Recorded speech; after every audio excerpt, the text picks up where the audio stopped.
Welcome back to Chapter 10, Unit 6. We're going to continue with this chapter or unit in Section 10.4 today. Our targets are I can find the probability of disjoint and overlapping events, and I can find the probability of the complementary event, other events. Please have these in your notes for tomorrow. Okay, what are disjoint and and overlapping events? Disjoint are mutually exclusive or no outcomes in common, overlapping two events that have one or more outcomes in common. There's two different probability formulas for these type of events. One is the probability of A or B. If they're disjoint, it's just the probability of A plus the probability of B. If they're overlapping, if these events overlap, then the probability of A or B is the probability of A plus the probability of B minus the intersection, or the probability of A and B. And we'll show some examples here in a moment. These pictures might help illustrate disjoint and overlapping events. Disjoint events, there is no intersection. Overlapping, there is an intersection. And it's minusing A and B. You have to subtract that A and B intersection part because we don't want to count the events twice. Okay, if they just tell you two events are disjoint, A and B, then we can find the probability. If we know the probabilities, we can find it using the formula. That would be the probability of A plus the probability of B. Well, that's 0.2 plus 0.7 or 0.9. That's if they're disjoint. Example B, it says a card is randomly selected from a standard deck of 52 cards. What is the probability that it's a 2 or a face card? Can something be a 2 and a face card at the same time? It cannot. So these are disjoint events. They cannot be the same thing at the same time. So we're going to pick a 2 or a face card. So the probability of picking a 2 plus the probability of picking a face card. That's how we're going to look at it. Well, what's the probability of picking a 2? There are 4 2s out of 52 cards. In the face cards, there are jacks, queens, and kings. 4 of each. 4 times 3, that's 12 face cards out of 52, which is 16 out of 52, which would reduce to 4/13. So you just put that in the calculator, hit math fraction, or put it as a fraction and reduce it for you. Okay, 6-sided dice is rolled. So the numbers 1 through 6 show up on this dice. What is the probability that the number rolled is less than 3 or greater than 5? Probability of being less than 3 plus the probability of being greater than 5. Are those disjoint or are they overlapping? Well, you can't be smaller than 3 and bigger than 5 at the same time, so this is disjoint. So we just add the probabilities together. We get, well, being less than 3, that's a 1 or a 2. So 2 out of 6 numbers.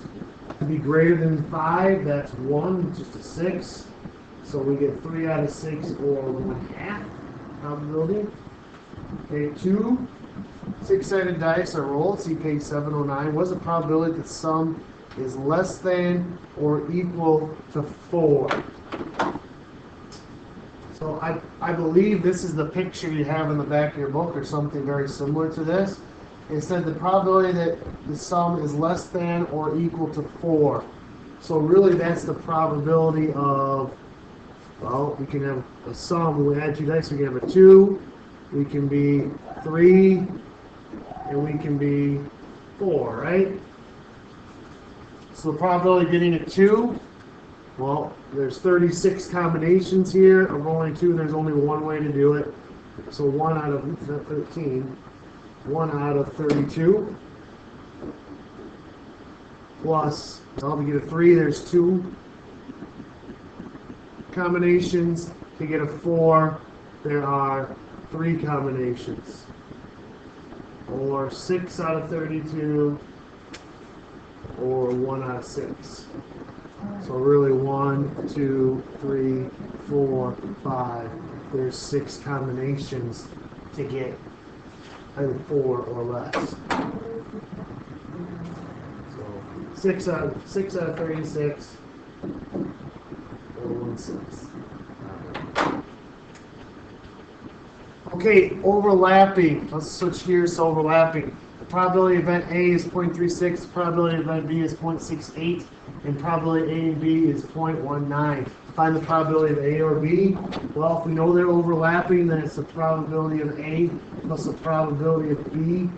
Subtract the probability of A and B. A intersects B. So A is 0.36, B is 0.68, A and B is 0.19. We just go left to right with that on our order of operations. And we get 0.85.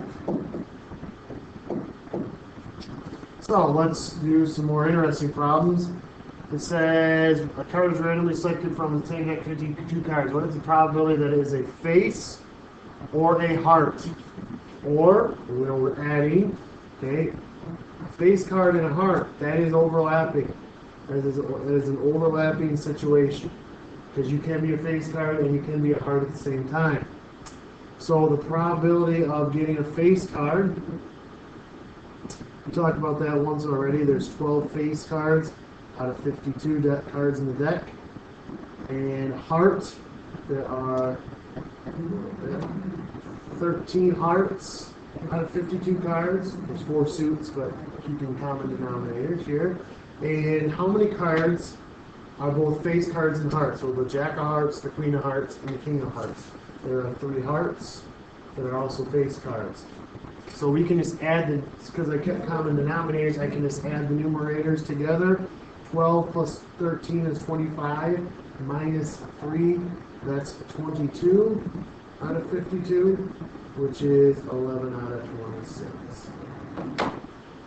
Okay, here's a story type problem. It kind of uses the idea of or, is it a complement or not? Of 100 students surveyed, 92 own either a car or a computer. 65 own cars and 82 own computers. What is the probability that a randomly selected student owns both a car and a computer? Okay, so a car or a computer owns both a car and a computer. So we know that 92 out of 100, first of all, let's see what we're looking for.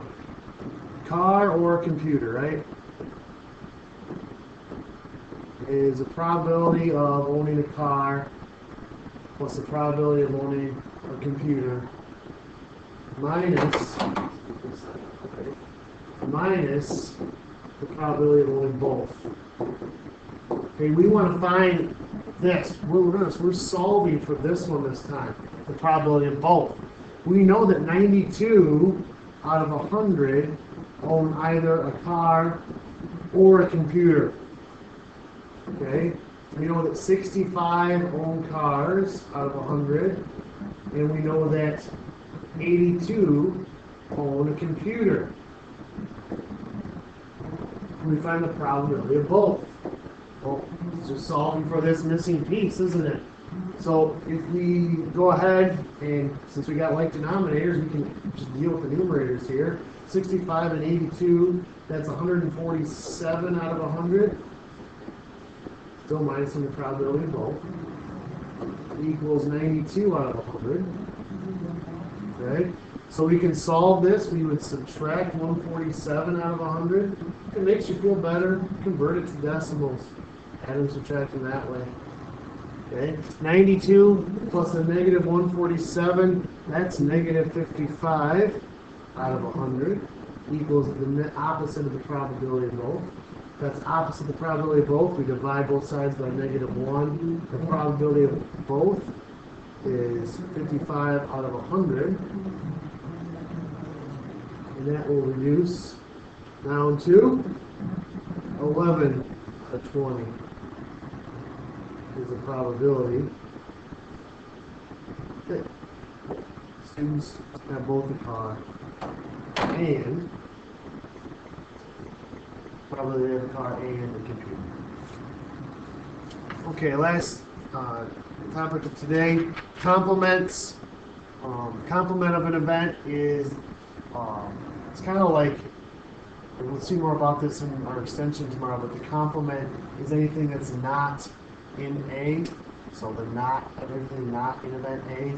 Complement of an event is 1 minus the probability of the original event occurring. So probability of not A, or the complement of A, is 1 minus the probability of A. If the probability of A is 0.73, find the probability of not A.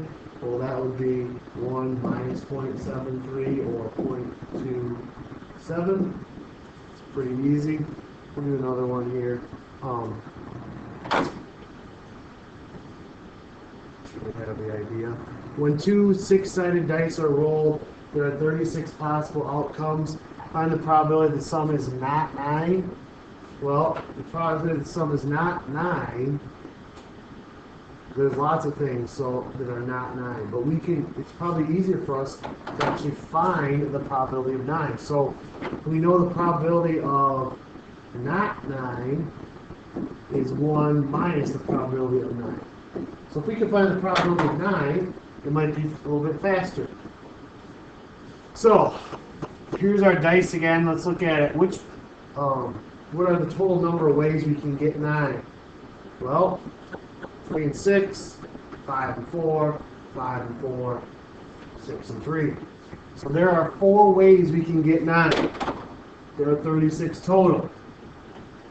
So we do 1 minus 4 out of 36. We can use our calculator, or really 1 is really 36, which is 32 out of 36, which would reduce, using our calculator, to